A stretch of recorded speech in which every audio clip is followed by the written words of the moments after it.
Welcome to day 5 of the Intuitive Eating series, where we talk all about the 10 principles of an intuitive eating approach to health and well-being.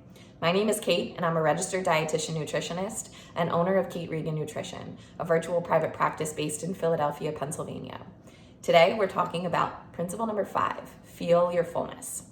This principle comes after principle number 2, honor your hunger, for a reason.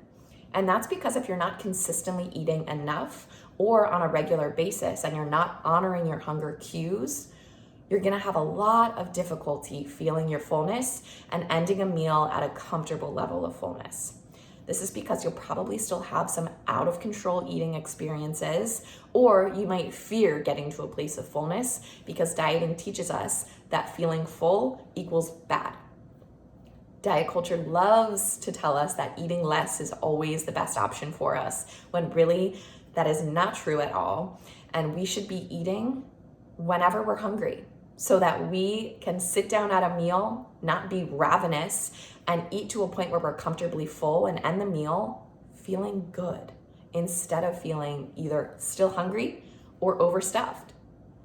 It's kind of like that pendulum that I talked about in Make Peace with Food.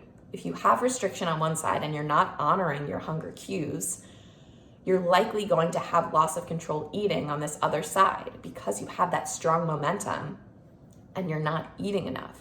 So your body is designed to protect you from starvation. So that loss of control eating is inevitable. And you can't feel your fullness and leave the meal feeling comfortable and happy until you're honoring your hunger. So in feeling your fullness, I always encourage you to do an environment assessment. What does that mean? That means, where are you eating? Who are you eating with? What are you eating? Is there anything else going on in the environment that can distract you? And how are you feeling emotionally? So checking in with yourself on all of these things can help increase the mindfulness at your meal. If you have a lot of distractions in the room, you're watching TV, you're on your phone, or you're in the presence of people who you're not comfortable eating in front of, these are just a couple of examples, then the meal experience won't be enjoyable and you will be out of touch with your fullness cues. So you might not eat enough or you might eat too much.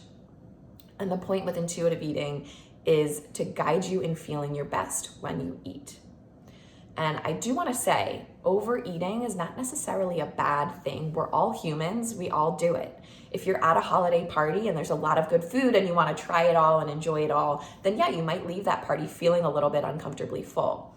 But that does not mean you are a bad person, and it doesn't say anything about your self-worth.